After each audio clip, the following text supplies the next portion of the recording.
많은 사람들이 미래를 알면 얼마나 좋을까 그런 생각을 하면서 살아가는 것 같습니다. 그래, 인생 중에 답답하니까 미국에 있는 신문지의 거의 많은 부분이 소위 홀로스코프, 그 별을 통해서 운세를 보는 그 점성술이 많이 올라옵니다. 구석구석마다 있고요. 또 선금을 봐주는 데도 미국이지만 상당히 많습니다. 하고 여러 가지 그 우상과 그런 것들이 많이 나오는 것 같습니다. 사람이 미래를 모르니까 그런 것 아닌가 싶습니다. 미래를 안다면 그럴 일이 없겠죠. 어떤 사람들이 미래를 알려준다 하니까. 그래서 어떤 분이 그러시더라고요. 타임머신이 진짜로 있다면 내가 참 하루만 빌리면 좋겠다, 하루만. 그래서 뭐 하시렵니까? 그러니까 하루 앞에 가갖고 복권 맞는 번호 딱 알아갖고 오면 내 인생 끝난다 그러시더라고요. 어쩌면 참 그분의 참 우습기도 하지만 솔직한 심령을 얘기한 것 같습니다. 그 숫자가 몇 개인지는 저는 모르겠습니다. 몇 억 불짜리 로또 하나 맞히는데 숫자 몇 개만 갖고 오면 인생이 확실히 달라질 수 있다. 그런데 하루 앞이 아니라 1시간 앞도 모르는 게 인간의 본질입니다. 본질입니다. 이건 생각을 많이 한다는 철학자들에게도 마찬가지입니다. 그래서 실존주의 철학가의 대표적으로 얘기하는 사르트르 같은 철학자는 뭐라 그랬냐면요. 실존은 본질에 앞선다 이렇게 얘기했어요. 좀 어려운 말이긴 하지만 풀어 생각하면 그런 얘기입니다. 인생은 아무런 목적과 방향도 없이 그냥 그 본질이 규정되지 않은 채 세상에 내던져진 존재다 이런 뜻입니다. 그러니까 인생의 목적을 이걸 위해 살아야 된다, 뭘 해야 된다 그런 아무 조건 없이 세상에 그냥 확 던져진 그런 존재다. 그래서 존재가 본체다 그런 얘기입니다. 그렇게 아무 목적 없이 태어난 존재이기 때문에 그 다음에 본질은 그 다음에 문제다 그런 얘기예요. 다른 말로 하면은 본질은 알 수도 없다 그런 얘기입니다. 인간이 어디서 와서 어디로 가는지 본질 자체를 규명할 수가 없기 때문에 결국 인생은 자기의 뜻대로 아무렇게나 살도록 내전적인 존재로서 자기 자신이 중요하다는 얘기를 통하는 이야기입니다. 근데 이 사르트르라는 철학자가 하나님은 죽었다고 얘기했던 니체라는 사람의 그 염세주의적인 철학의 영향을 많이 받았던 사람입니다.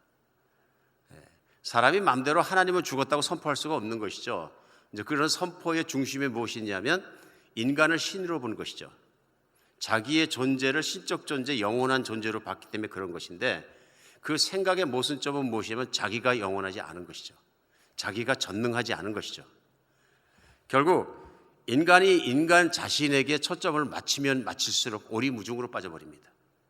그래 소위 20세기에 풍미했던 실존주의, 나는 존재하는 것으로 말미암아 그것의 기준을 뒀던 인간들의 삶은 21세기 여러분과 저와 삶을 속에서 큰 영향을 미칩니다. 어떤 영향을 미치냐 하면 그 존재의 본질 자체를 규명할 수 없으니까 존재 그 자체를 놓고 사니까 그 다음에 나온 생각이 무엇이냐면 그러므로 내던져진 존재이니까 캐세라세라 마음대로 인생을 자기 좋은 대로 살면 된다. 그래서 21세기 넘어와서는 중심된 축의 삶이 무엇이냐면 느낌대로 살아라죠. 당신의 인생에 만족이 있다고 생각하는 것만큼 마음대로 살아라. 그러니까 어느 한국에 있는 분이 말하는 것처럼 개떡 같은 인생은 개처럼 살아도 된다. 이 말도 안 되는 얘기를 이제 막 하는 거죠. 그러니까 사람들은 뭐라 하든 내 마음대로 살면 된다 하는 세대를 21세기에 여러분과 제가 지나가고 있는 것을 알 수 있습니다. 혼탁합니다. 그럴 수밖에 없는 게 내일 일이 아니라 1시간 뒤의 일을 모르기 때문에 그렇습니다. 그래서 어떤 인류학자들은 인류의 미래를 이야기할 수 있다. 학문으로 연구하고 체계화하고 논리를 세우죠. 어떤 사람은 또 그런 면에서 알 수 있다고 하죠. 근데 문제는 뭐냐 하면 인류의 100년 뒤, 인류의 200년 뒤를 말하는 인류학자 또 가르치는 인류학자도 그 자신의 1시간 뒤에 자동차를 타고 가면서의 운명은 알지 못한다는 것입니다. 우리 존재가 그것을 다룰 수 있는 능력이 없음에도 불구하고 그것을 다루는 것은 그냥 교묘한 뿐이죠. 그냥 해온 경험과 추측을 가지고 말하는 것일 뿐이지 신뢰할 수 있는 것은 아니다. 우리가 미래에 대해서 얘기할 때 신뢰할 수 있는 것은 하나밖에 없습니다. 그것이 누구냐면 창조자입니다. 이런 우주와 땅에 있는 모든 것을 만드신 창조자만이 그 창조 피조물의 결과에 대해서 예정할 수 있고 말할 수 있습니다. 그것은 진실입니다. 그래서 성경은 성경 안에서 하나님 말씀만이 영원한 것이고 하나님 말씀만이 영원한 것이기 때문에 진리이다 선포합니다. 그리고 그 하나님 말씀을 따라 이 땅에 보내신 예수 그리스도, 우리를 구원하러 오신 예수 그리스도의 말씀이 진리이다, 예수님이 진리이다 선포하고 있는 것입니다. 그렇기 때문에 혼탁한 세상, 어지러운 세상, 한치 앞을 알 수 없는 세상에서도 우리 성경 말씀을 펴면 미래를 알 수 있습니다. 미래를 볼 수 있습니다. 미래를 붙잡을 수 있습니다. 특별히 여러분과 제가 지난주에도 요한계시록 말씀을 함께 나눴습니다. 그 요한계시록 말씀은 1장에 시작하자마자 주신 말씀이 뭐냐면요, 이렇게 시작합니다. 이는 예수 그리스도의 계시라, 이렇게 시작합니다. 1장 1절에요. 이것은 세상을 만드시고 구원자로 오시고 현재는 보좌에 앉아 계시고 그 모든 것의 주권자로 모든 것을 다스리시는 왕 예수 그리스도께서 믿는 사람들에게 미래에 일어날 일들을 계시로 미리 주신 것이라, 이런 뜻입니다. 미래 일이죠. 이는 하나님께서 그에게 주사 반드시 속히 일어날 일들을 그 종들에게 보이시려고 그 천사를 종 요한에게 보내 알게 하신 것이라, 이렇게 전합니다. 이게 요한계시록 1장 1절 말씀이거든요. 그래서 이 예언의 말씀을 읽는 자와 듣는 자와 그 가운데 기록한 대로 행하는 자는 복이 있도다. 성경은 누가 복이 있다고 말씀하느냐 하면요, 전지전능하시고 홀로 한 분이시고 영원 전부터 영원 후까지 계시고 모든 약속을 신실하게 지키시는 하나님을 믿는 사람이 복이 있다. 왜냐하면 그가 전국에 하나님의 선한 마음과 눈동자 앞에서 발견되기 때문에 그렇습니다. 오늘 요한계시록은 이 말씀을 전하는 자와 듣는 사람과 이 말씀을 듣고 지키는 모든 사람에게 다 복이 있는 말씀입니다. 여러분과 저에게도 이런 복이 제한 없이 임하는 주일이 되었으면 좋겠습니다. 간절한 갈망 속에 나가고 싶습니다. 오늘 본문은요, 요한계시록 7장 9절로 시작해서 17절까지 말씀인데요, 여러분과 제가 한번 교독을 다시 하겠습니다. 그래서 이 말씀 속에 하나님이 주시는 복이 저희 가운데 풍성히 임하기를 간절히 원합니다. 요한계시록 7장 9절입니다. 이 일 후에 내가 보니 각 나라와 족속과 백성과 방언에서 아무도 능히 셀 수 없는 큰 무리가 나와 흰 옷을 입고 손에 종려가지를 듣고 보좌 앞과 어린 양 앞에 서서 큰 소리로 외쳐 이르되 구원하심이 보좌에 앉으신 우리 하나님과 어린 양에게 있도다 하니 모든 천사와 보좌와 장로들과 네 생물의 주위에 서 있다가 보좌 앞에 엎드려 얼굴을 대고 하나님께 경배하여 이르되 아멘. 찬송과 영광과 지혜와 감사와 존귀와 권능과 힘이 우리 하나님께 세세토록 있을지어다. 아멘. 장로 중 하나가 응답하여 나에게 이 흰옷 입은 자들이 누구며 또 어디서 왔느냐? 내가 말하기를 내 주여 당신이 아시나이다 하니 그가 나에게 이르되 이는 큰 환난에서 나오는 자들인데 어린 양의 피에 그 옷을 찢어 희게 하였느니라. 그러므로 그들이 하나님의 보좌 앞에 있고 또 그의 성전에서 밤낮 하나님을 섬기매 보좌에 앉으신 이가 그들 위에 장막을 치시리니 그들이 다시는 줄이지도 아니하며 목마르지도 아니하고 해나 아무 뜨거운 기운에 상하지도 아니하리니. 함께 읽습니다. 이는 보좌 가운데에 계신 어린 양이 그들의 목자가 되사 생명수 샘으로 인도하시고 하나님께서 그들의 눈에서 모든 눈물을 씻어 주실 것이라.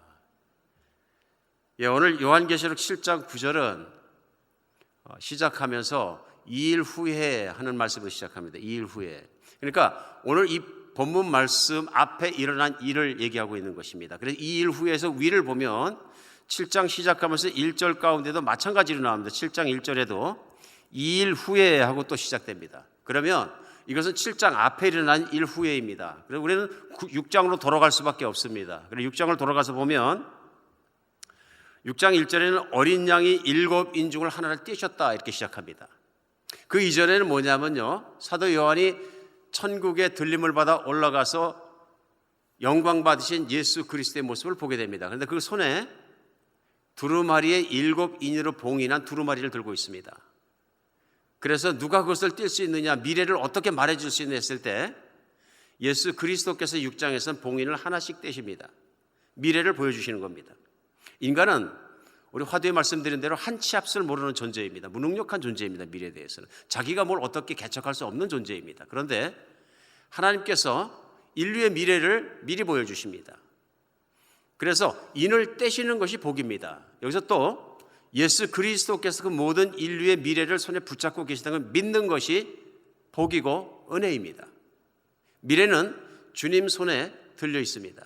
첫 번째 인을 띄니까 무슨 일이 일어나냐면요, 백마가 나옵니다. 흰 말이 나오는데요, 멸관을 받고 나가서 이기고 또 이기려고 하더라, 이렇게 나옵니다.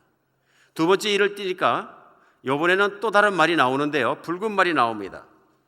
붉은 말이 나와가지고 무슨 일이 일어나냐면 땅에 나가서 화평을 제해버리고 서로 죽이는 큰 칼을 받았다 얘기합니다. 셋째 인을 떼니까 이번에도 또 말이 나오는데 검은 말이 나옵니다. 이 검은 말은 손에 저울을 들었는데 그가 세상에 가서 하는 일이 뭐냐 하면요, 한 데나리온에 밀이 한 대요, 데나리온 보리 석대로다 감람류와 포도주는 해치지 말라는데 경제난이 닥치게 만드는 존재인 것을 알 수 있습니다. 경제난이.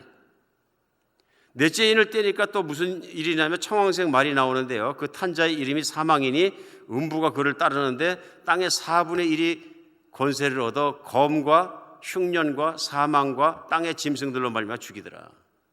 그러니까 전쟁과 모든 흉년과 땅에 있는 재난으로 말미암아 땅에 있는 인구의 4분의 1을 죽이더라 하는 얘기입니다. 오늘 계속해서 첫 번째에서 네 번째 인이 떨어지면서 말이 나옵니다. 그렇죠? 흰말, 검은말, 청황색말 종류별로 나오는데요, 여기서 이 말들이 받은 권세가 어떤 것들이냐면요, 이 땅에 내려와서 땅에서 힘들게 하는 것들입니다. 고난을 주는 것들입니다. 아픔을 주는 것들입니다. 그래서 우리는 이걸 보면서 알 수 있습니다. 예수님께서 보여주신 이유는 땅에는 환란이 가득할 것이다 하는 것입니다. 환란이 가득할 것이다. 물론 어떤 분들이 말 색깔에 너무 관심을 많이 쏟다 보니까 흰말은 예수님이다 하는 분도 가끔 계십니다. 많이 계십니다. 그런데 그렇게 하면 말씀이 풀리지 않습니다. 왜냐하면 예수님이 인을 떼셨고 천사가 그에게 명령을 하는데 권세를 주고, 거기 예수님이 갑자기 말 타고 등장하시고 예수님이 나가시는데 앞뒤가 하나도 안 맞습니다. 그러나 어떻게 하다 보면 색깔에 관점을 맞추다 보면 흰 것은, 또 이기는 것은, 면류관은 예수님이다 그래서 딱 붙들어 버리면 해석이 하나도 안 됩니다. 이거는 나쁜 영적 존재들입니다. 이 땅을 해롭게 하는 존재들입니다. 그렇죠? 그리고 흰말이 나와서 하는 일이 뭡니까? 세상에 와서 정복하려고 그러는 것입니다. 정복하려고 하는 것입니다. 이기고 또 이기고자 하는 이기심과 정복력이 가득한 것입니다. 이 얘기는 뭐냐면 흰말 탄 자가 말 타고 와갖고 정복해라 그러는 것이 아니고 광명의 천사의 모습으로 와가지고 사람들로 하여금 경쟁을 하게 만들고 시기하게 만들고 다투게 만들고 전쟁하게 만드는 본질입니다. 악의 본질인 거죠. 그러다 보니까 서로 정복하려고 합니다. 두 번째 말은 뭐냐면요, 내전을 일으키고 화평을 제거하는 자이니까요, 내전을 일으키고 가정 안에서, 공동체 안에서, 직장 안에서, 사회 안에서, 나라 안에서, 민족 안에서 싸우게 만드는 존재입니다. 셋째 말은 불의와 가뭄이 가득한 경제전을 통해서, 경제적인 경쟁과 싸움들을 통해서 불의가 가득하고 공평치 못한 세상을 만들고 이런 것들이죠. 네 번째 말은 말도 안 되는 죽음들로 세상이 가득하게 만드는 그런 파괴적인 말인 것을 우린 보게 됩니다. 근데 가만히 생각해 보면 이것이 말만 나왔기 때문에, 사단만 존재가 들어왔기 때문에 이런 일이 일어나는 것이 아니라 실제로 이런 일을 이 세상에 존재하게 하는 존재는 사람입니다. 마귀가 그 권세를 가지고 사람 안에서 역사해서 사람들로 하여금 분쟁하게 하고 경쟁하게 하고 싸우게 하고 정복하게 하고 불의가 있게 하고, 나중에는 사람들이 사람들을 서로 죽이게 만들고 전쟁 속에서 대량 학살이 일어나고, 이런 것들을 통해서 인간의 악함들을 통해서 이 땅에 일어나는 것이다 하는 것입니다. 이게 뭐냐면요, 인간의 죄성이 그대로 드러나는 것입니다. 인간은 스스로 죄악을 택합니다. 예를 들어서 하나님이 주신 모든 천연 자원을 가지고 사랑하고 나눠 쓰고 서로가 섬기게 되면 온 지구에 있는 70억 인구가 먹고 남을 양식이 지구에 넘치고 남습니다. 그럼에도 불구하고 현재 이 시간에도 하루에 2끼를 먹지 못하는 어린이들이 세상에 가득합니다. 헤아릴 수 없이 많습니다. 그럼에도 불구하고 끝까지 나누지 못하는 것은 왜 그러냐면 화평을 제해버렸기 때문에 그렇습니다. 결국은 이 죄악의 본질적으로 주체가 되는 건 인간입니다. 그런데 이 죄악은 항상 자기 파괴적입니다. 오늘 말들이 나와서 하는 일이 그런 것이거든요. 서로 화평을 재버리고 갈등하게 만들고 싸우게 만들고 자기 파괴적이에요. 어디까지 파괴되느냐? 인류의 4분의 1이 다 죽어 없어질 때까지 파괴적으로 간다 그런 얘기입니다. 여러분과 제가 살고 있는 시대가 인류가 땅에서 존재했던 시대 중에서 가장 위험한 시대입니다. 하루를 자다가도 세상에 하나님께서 붙들어 주시지 않으면 완전히 그냥 초토화될 수 있는 세대입니다. 옛날 전쟁은요, 아무리 큰 군대를 이끌고 100만 군이 와도 전사자의 숫자가 그렇게 많지 않습니다. 요즘처럼요. 뭐 10만 명 죽었다 굉장히 큰 거죠. 옛날 전쟁에서는. 시체 무더기 속에 피가 흘리는 강 속에서 걸어갈 정도로 많은 거죠. 시체가 10만 건 땅바닥에 널려 있으면. 그런데 요즘 전쟁은 그런 전쟁이 아닙니다. 강대국이라고 얘기하는 나라들이 가지고 있는 핵폭탄이 만약에 핵전쟁이 나서 중국과 미국이 싸워가지고 핵폭탄을 서로 쏘기 시작하고 소련도 참가하게 되면 지구를 수십 번 초토화시키고 사람 한 명도 살 수 없는 곳으로 만들 충분한 능력을 가지고 있습니다. 그런데 그런 핵폭탄을 쏘고 그런 핵폭탄을 던질 수 있는 권세와 능력이 누구에게 있냐면 한 개인에게 있는 경우가 많습니다. 아무리 민주주의라고 뭐를 하지만은 한 개인의 지도자의 능력이 점점 강화되게 되면 그가 내린 결정이 곧 인류의 미래의 불행으로 바꿔낼 수 있는 결정을 충분히 할 수 있는 시대입니다. 그렇지 않습니까? 시진핑 얼마나 강합니까? 중국 사람 모두가 우상처럼 떠받들잖아요. 김정은 얼마나 강합니까? 자기 맘대로 합니다. 푸틴 러시아에 얼마나 강합니까? 무시무시하게 강합니다. 심지어는 종신 대통령이라는 얘기도 나옵니다. 트럼프 강한 것을 모토로 강하게 밀어붙이려고 노력합니다. 막 밀어붙입니다. 세상은 세월이 갈수록 점점 강한 자들이 득세하고 난립니다. 그러니까 서로 강하게 부딪히는 거예요. 중국과 미국이 대립하고 중국과 소련이 대립하고 EU와 대립하고 서로 부딪히고 갈등이 생기고 뭐 그런데 어마어마한 파워를 손에 들고 있습니다. 저는 자기 파괴적입니다. 무시무시하게 파괴적입니다. 오늘 이게 중요한 거죠. 그러면서 세월이 흘러가니까 다음 인이 띄어지면서 어떻게 되냐면 다섯째 인이 떨어지면서 순교한 사람들이 주님의 보좌 밑에서 나옵니다. 6장에는요. 그러면서 탄원합니다. 주여, 우리가 억울한 것, 불의를 당한 것을 원수 갚아주는 일을 언제까지 참으실 겁니까? 그러니까 흰 두루마리를 입혀주시고 충분한 순교자의 숫자가 살 때까지 좀 기다리고 있어라 얘기하십니다. 그리고 여섯째 인이 떨어지는데 그때 비참한 일이 일어납니다. 진짜 마지막이죠. 여섯째 인이 떨어지자 하늘의 별들이 무화과 나무처럼 대풍에 흔들려서 서리긴 나무가 떨어지는 것처럼 땅에 떨어지고 별이 떨어지고 하늘의 두루마리가 말리는 것처럼 떠나가고 각 섬과 섬이 산과 섬이 제자리에서 막 움직인다. 이런 얘기죠. 천상과 천하가 요동을 친다는 얘기입니다. 우리 주님께서 말씀해 주실 때 이때는 언제냐면 예수님이 재림하실 때입니다. 그러니까 오늘 6장에서는 뭐냐면요, 모든 인류가 지나가고 겪어야 될 일들을 한 환상의 그림 속에서 쫙 보여주시는 겁니다. 세상은 이런 일, 서로 싸우는 일, 서로 날가치는 이런 일들이 난무하고 많은 사람이 죽기도 하고 할 것이지만 그게 끝이 아니라 진짜 끝은 여섯째 인이 떨어지니까 하늘이 두루마리처럼 말려서 없어지고 별들이 흔들리고 땅이 흔들리고 이 지축이 움직이기 시작하고 모든 게 움직일 때 그때 이 땅에 있던 사람들의 그 모습입니다. 뭐냐 하면요, 땅의 임금들과 왕족들과 장군들과 부자들과 강한 자들과 모든 종과 자유인이 굴과 산들의 바위 틈에 숨어 있다. 그때 마지막 때 땅에 속한 자는 누구냐면요, 예수 믿지 않는 사람들입니다. 그들이 세상이 그렇게 종말을 당하는 걸 보면서 벌벌 떨어서 땅속에 숨어 있다. 왜 그러냐면 보좌에 앉으신 이의 얼굴에서 그 어린 양의 진노에서 우리를 가리라 하고 얘기합니다.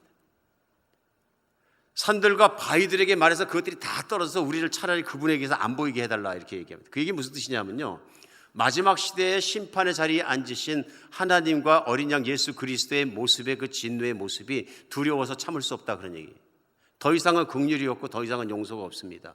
진노와 분노의 모습이 그대로 드러날 것이다. 그래서 그 분노가 세상을 흔들리게 하고 우주를 흔들리게 하고 그리고 심판이 임할 것이다 하는 것입니다. 두려운 거죠. 그럼 이 사람들의 마지막이 뭐냐면 6장 마지막 절에요. 진노의 큰 날이 이르렀으니 우리가 누가 능히 서리요 하는 얘기입니다. 6장 마지막에 뭐냐면요. 진노의 무서운 날이 임했으므로 누가 분노하신 하나님 앞에 설 수 있느냐 하는 것입니다. 용서의 하나님, 사랑의 하나님, 거룩하신 하나님, 착하신 하나님의 모습만 아니라 세상을 참으신 하나님께서 마지막 심판하신 날에는 그분의 진노하시는 눈동자 앞에 믿지 않는 사람들, 죄인들이 서게 될 것이다. 그 앞에 누가 서겠느냐 하는 것입니다. 그 분노로 말미암아 온 세상이 흔들릴 때 그 앞에 어떻게 서겠느냐 하는 것입니다. 거기에 대한 답변이 7장입니다. 오늘 본문 말씀 가운데는 그것을 배경으로 이해합니다. 있다는 얘기입니다. 세상을 심판하시고 진노하시고 그런 와중에 사랑받고 보호받고 하나님을 찬양하고 아름다움 속에 서 있는 그리스도를 믿는 성도들이 있다 하는 것입니다. 성도들이 있다. 그래서 오늘 본문 가운데 그 답변이 나온 게 뭐냐면 9절에는 뭡니까? 7장 9절에 이 일 후에 그 모든 환란이 일어나고 심판의 날이 닥쳐오는 마지막 날에 그 일 후에 내가 보니 각 나라와 족속과 백성과 방언에서 아무도 능히 셀 수 없는 큰 무리가 나와서 흰옷을 입고 손에 종려가지를 들고 보좌 앞 어린 양 앞에 서서 어떻게 합니까? 찬양하더라. 보좌 앞 어린 양 앞에 서서 큰 소리로 외치리되 구원하심이 보좌에 앉으신 우리 하나님과 어린 양에게 있도다. 누가 하나님의 진노 앞에 서리요? 땅에 있는 사람들이죠. 구원받은 사람이 그리스도 예수의 보좌 앞에 나가서 구원하심이 보좌에 앉으신 분과 우리 어린 양에게 있도다.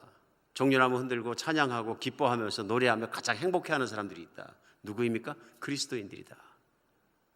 강력한 대비를 이룹니다. 오늘 말씀은 뭐냐면요, 예수님이 이 땅에 오시어서 제자들에게 가르치시고 천국에 대해 말씀하시고 또 제자들에게 대사명으로서의 큰 사명이 일어나는 곳입니다. 예수님이 이 땅을 떠나시면서 제자들에게 그러므로 너희는 가서 모든 족속으로 제자를 삼아 아버지와 아들과 성령의 이름으로 침례를 베풀라. 보라, 성령이 너에게 임하시니 그에게 권능을 받고 너희가 온 지구 끝에까지 이르러서 내 증인이 되리라는 사도행전 1장 8절의 말씀과 이 모든 것이 말씀으로만 남는 게 아니라 말씀이 이루어진 현장이 어디냐면 바로 요한계시록 7장 오늘 여러분과 제가 읽은 9절 부분입니다. 대사명이 이루어진 것이죠. 어떻게 이루어집니까? 각 나라와 족속, 백성, 방언에서 아무도 능히 셀 수 없을 만큼 많은 존재들이 별나라가 다 온 거죠. 족속이 다 온 거죠. 모든 민족이 다 와서 예수 그리스도 앞에 멋있게 찬양하는, 웅장하게 찬양하는 예배의 모습이, 보좌 앞에 있는 성도들의 모습이 오늘 여러분과 제 앞에 말씀이 보여주고 있습니다. 이게 얼마나 큰 성경 말씀이 성취되는 현장인지 모릅니다. 하나님은 아브라함에게 내 씨로 말미암아서 큰 추수가 열리고 큰 복이 임할 것이다. 바로 예수 그리스도죠. 약속하십니다. 그를 통해서 모든 민족이 다 복을 받을 것이라 약속하셨습니다. 선지자들도 예언했습니다. 메시아가 오면은 그건 이방의 빛이 되고 그 메시아는 나라를 받게 될 것이고 그 나라는 결코 멸망하지 않을 것이다. 모든 방언과 열방들을 다 모아놓은 것 같을 것이다. 선지자를 통해서도 성경 안에 말씀하셨습니다. 예수님이 이 땅에서 사실 때 말씀하셨습니다. 하나님 나라에 대해서 가르쳐 주시고요, 그 하나님 나라가 이 땅 가운데 온전히 임하도록 기도하라 그러시고 복음을 전하라고 말씀하시고 대사명을 주셨습니다. 그러면서 마가복음에서 이 복음이 땅 끝까지 전파돼야 그때야 세상의 끝이 오리라. 땅 끝까지 각 나라와 족속과 온 방언과 민족들이 모여서 하나님을 찬양하는 요한계시록 7장 9절의 모습이 이루어질 그때에 하늘의 권능도 흔들리고 심판의 날이 임해서 세상이 끝날 것이다. 여러분과 저는 오늘 말씀을 펴놓고 이 모든 것들의 결말을 보고 있는 겁니다. 이 모든 것들의 맨 마지막 그림을 보고 있는 것입니다. 요한계시록은요, 읽다 보면 1장에서 22장까지 가면서 1장에서 시차적으로 22장까지 진행된 내용이 아니고요, 인류의 종말이 어떻게 될 것인가가 이미 7장에서 끝나고요, 또 8장에서 끝나고 9장에서 끝나고 그 다음에 또 다시 시작됩니다. 그러니까 똑같은 인류의 종말과 미래를 보여주는 사건을 마치 연필 하나에다 담아갖고 보여주는데 그것을 연필통에다 이렇게 꽂아놓은 것처럼 다시 시작되고 다시 시작되고 다시 시작되고 반복 설명. 이것이 성경 안에서는 중요한 것을 하나님께서 설명하실 때 주시는 자주 쓰는 기법 중에 하나입니다. 반복입니다. 그러니까 어떤 분들이 성경을 읽으면서 차례로 이렇게 끈을 쫙 맞추려고 그러면 요한계시록 읽으면서 오리무중에 빠져버립니다. 그래서 일곱인을 뗄 때는 첫 뜻에 일곱인까지 한 번 종장이 일어나는 것입니다. 그리고 그 안에 메시지가 있습니다. 중요한 건 뭐냐 하면요, 말의 색깔이나 어떤 모양이나 그런 현상이 중요한 게 아니라 예수님께서 전하시기 원하는 메시지를 찾아내는 것입니다. 이 메시지는 교회에 주신 것이고요, 교인들에게 주신 것인데 환난 속을 지나가는 교인들에게 주셨습니다. 그런데 오늘 모습의 가장 큰 것은 뭐냐면요, 하나님이 말씀하시고 우리에게 주셨던 사명, 땅에 살아가야 될 목적과 이유, 곧 대사명이 일어나는 현장을 보게 해주신 거예요. 그런데 그리스도인이 이 대사명이 일어나는 현장과 관계없는 인생을 살았다면 어떻게 될까요? 이게 이제 끔찍한 일인 겁니다. 그렇죠? 왜냐하면 우리가 대사명과 관계없이 인생을 살아간 모든 것은 그날 카운팅되지 않을 것입니다. 내가 아무리 잘 먹고 잘 살았어도 행복하게 살았어도 만족하게 살았어도 그건 카운팅되지 않습니다. 그러니까 그런 면에서 오늘 요한계시록을 앞에 놓고 우리가 볼 때에 인생 중에 예수님을 믿으면 모든 것이 소원 성취들이 된다, 내 욕구대로 다 이루어진다고 가르치는 것은 대관절 어디서 나온 가르침인지 알 수가 없는 거죠. 왜냐하면 오늘 7장 10절에 보면 큰 소리로 외쳐 이르되 구원하심이 보좌 앉으신 우리 하나님과 어린 양께 있도다 합니다. 오직 마지막 날에 구원받는 자는 예수 그리스도를 믿은 자들입니다. 근데 문제는 뭐냐면 나만 믿은 것이 아니라 그리스도께서 주신 사명을 내가 받아서 내 평생을 오직 예수 그리스도의 복음을 전하는 것과 대사명을 이뤄가는 그것에 헌신하는 사람들에게는 기쁨의 날인 것이죠. 기쁨의 날인 것이죠. 그런데 오늘 본문 13절과 14절을 우리가 눈여겨볼 필요가 있습니다. 13절에 장로 중 하나가 응답하여 나에게 이르되 이 흰옷 입은 자들이 누구며 어디서 왔느냐 얘기합니다. 내가 말하되 내 주여 당신이 아시나이다 하니 그가 나에게 이르되 큰 환난에서 나오는 자들인데 그 어린 양의 피에 그 옷을 찢어 희게 하였느니라. 이 큰 무리가 다 어디서 나옵니까? 하고 물어보니까 단적으로 뭐라 합니까? 큰 환난에서 나오는 자들이라. 여기 큰 환난에서 나오는 자들이라 하는 그런 그 증인들이라는 뜻이거든요. 큰 환난에서 나오는 증인들이라. 근데 여기서 증인이라는 뜻이 무슨 뜻이냐면 순교자란 말과도 헬라어라는 관계가 있습니다. 그러니까 죽기까지 예수 그리스도의 말씀을 쫓아 그 말씀을 따라 살다가 오늘 환난을 속에서도 그 믿음을 지켜 이기는 자로 선 것이다. 그래서 요한계시록은 시작하자마자 2장과 3장에서 교회에게 편지를 쓰시면서 각 교회에게 말씀하시면서 마지막 약속 말씀이 이기는 자에게 그리스도께서 주시는 선물입니다. 영생이고요, 예수 그리스도의 보좌 옆에 앉게 해주실 거고요, 오늘 마지막 그림 7장에서 보여주시는 것은 예수 그리스도의 영광 가운데 진노로 세상을 심판하실 때에도 예수 그리스도를 보호하심을 받는 그런 백성으로 살아가는 모습을 보여주시는 것입니다. 오늘 이 말씀 가운데 우리는 마지막 정말로 영광스러운 예배의 현장 속을 보는 것입니다. 중요한 것이 있습니다. 성경을 믿으면, 예수 그리스도를 믿으면 오늘 7장에 나오고 있는 이 예배의 현장이 현실입니다. 이 예배의 현장에 내가 있습니다. 이 예배의 현장에 내가 예수 그리스도를 바라보고 있습니다. 이 예배의 현장에 내가 기뻐하고 있습니다. 참으로 믿는 그리스도인에게는 이 예배의 말씀에 나와 있는 미래의 현실이 나에게 현실입니다. 그래서 오늘 나에게 성령을 주시고 예수 그리스도를 따르게 하고 예수 그리스도를 찬양하게 하신 하나님의 오늘 내가 예배 드리는 것이 바로 7장에서 드리는 마지막 때 예배를 매일 드리고 있는 것입니다. 오늘 내가 예수님을 그렇게 찬양하고 그렇게 따르고 그렇게 바라보고 그렇게 기뻐하고 그렇게 영광을 돌리는 예배자라면 내가 마지막 날에 주님께서 보여주신 대로 그 일이 현실이 돼서 벌어졌을 때 내가 그 자리에 있고 내가 있다는 것을 믿는 것입니다. 믿으십니까? 이게 너무너무 중요한 믿음이거든요. 이게 너무너무 중요한 믿음 것이 거기에 대한 확신이 있고 거기에 대한 믿음을 갖게 되면 이 땅을 살아가는 동안에 없어질 것 아무것도 아니고 그런 것 때문에 버들버들 떨지도 않고 그런 것들 때문에 인생을 낭비하지도 않고 오직 영원히 있는 것, 그날에 내가 서 있는 것, 내가 그날의 주님을 받은 내 모습을 생각하면서 인생을 바르게 투자하고 바르게 살 수 있는 능력이 거기서 나온다는 얘기죠. 그러니까 교회에서 아무리 많은 메시지가 있을지라도 내가 어떻게 된다는 믿음의 종국에 대한, 믿음의 결말에 대한 마지막 파이널 컷 비전이 없이 살아간다 그러면 교회는 망할 수밖에 없습니다. 땅에 속한 자, 세상에 속한 자, 심판을 받는 자, 죽는 자들과 비슷하고 똑같은 삶을 살 수밖에 없습니다. 그러나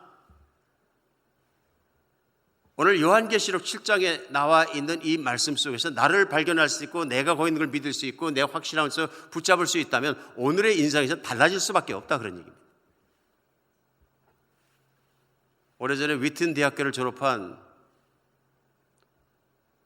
5명의 청년들이 순교적 사명을 받고 아무도 가본 적이 없는 아마존의 에콰도르에 경비행기를 타고 랜딩한 적이 있습니다. 이거는 외부인을 접촉해 보지 않은 인디언이었습니다. 그 인디오들을 만나러 갔는데요, 많은 분들이 이 얘기를 알고 있습니다.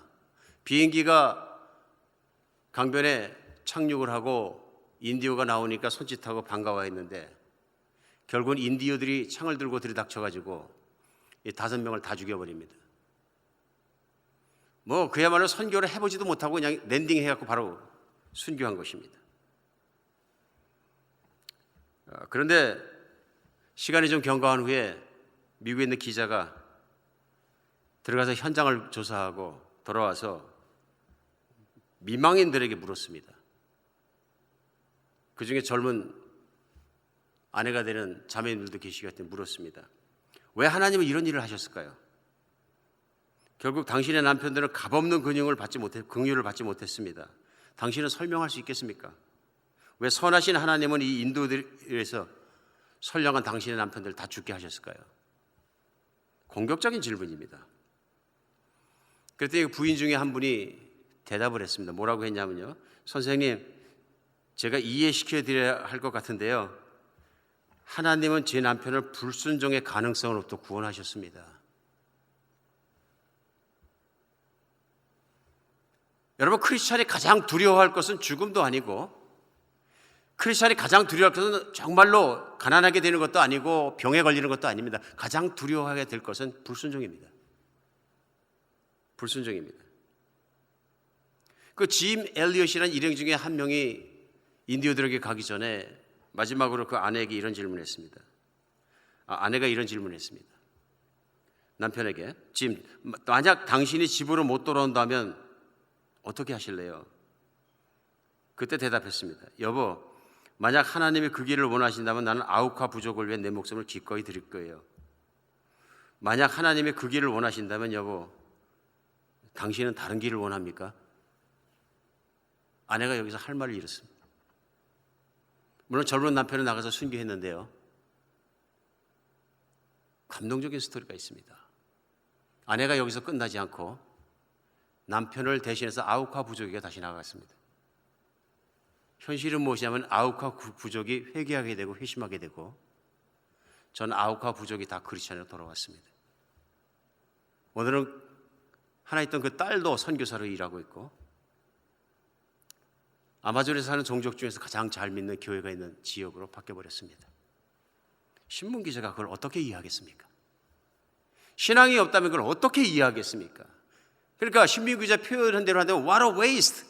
이게 무슨 젊은 좋은 학교를 나온 인재들의 이게 낭비란 말입니까? 왜 이런 짓들을 합니까? 이런 얘기죠. 이해할 수 없으니까요. 그러나 그리스도를 믿고 그리스도를 알고 요한계시록의 마지막에 나와 있는 7장의 그런 모습을 알고 그렇게 예수님을 찬양하고 경배하는 사람에게 하나님이 주신 예수 그리스도의 대사명이라는 것은 모든 족속에 가서 복음을 전하고 그것을 나눈 일이라는 것은 목숨을 걸 가치가 있고 생명을 걸어서 이룰 가치가 있는 그리스도께서 말씀하신 것이다. 그러니 그리스도께서 말씀하신 것이라. 정말로 그런 여러분과 제가 되었으면 좋겠습니다. 정말로 그렇게 믿음으로 살아가는 여러분과 제가 됐으면 좋겠습니다. 오래전에 인도를 선교하신 스캇이라는 풀네임이 E.P. 스캇인데 선교사님이 계십니다. 유명하신 분이신데 북부인도 지금 박상주 선교사님 사역하시는 그 북쪽입니다. 사역을 하시다가 당시에는 아무래도 문명화가 안 된 족속들인 거죠. 안으로 들어가서 사역을 하니까 부족들이 동네에서 다 나와서 무장을 하고 나왔습니다. 창들을 다 들고 나왔는데요. 그래서 선교사님 가슴에 딱 팍 껴놓고서는 죽이려고 합니다. 그러니까 나이가 많이 먹었던 이 선교사님 어찌 할 바를 몰랐습니다. 갑자기 들이닥친 사건 속에서.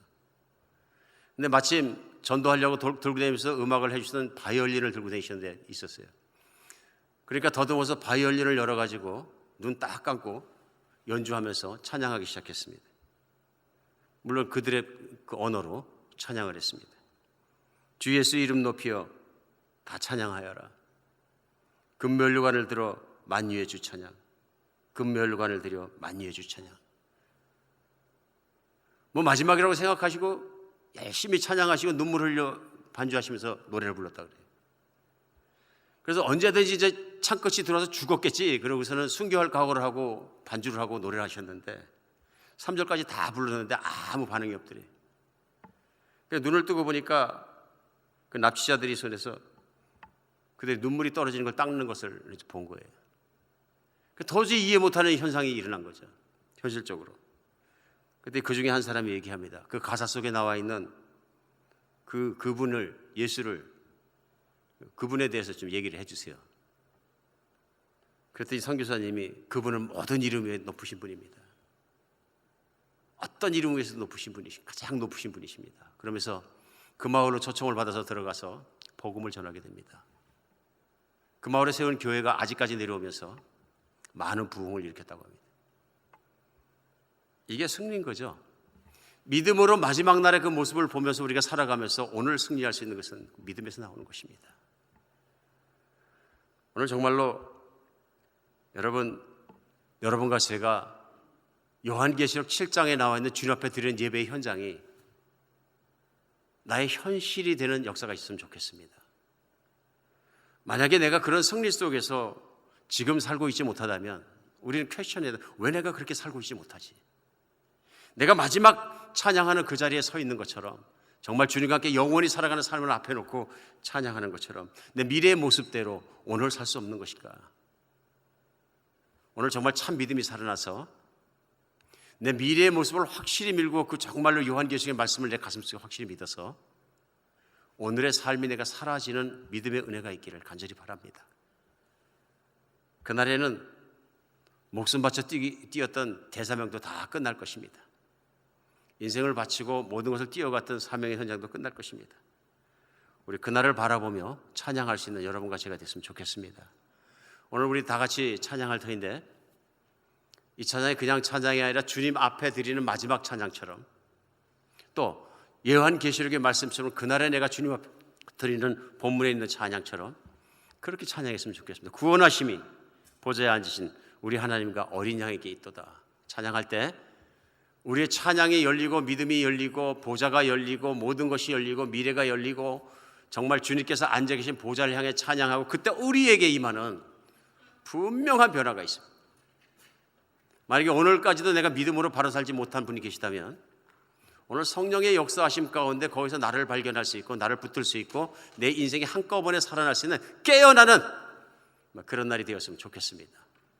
우리 함께 찬양하겠습니다.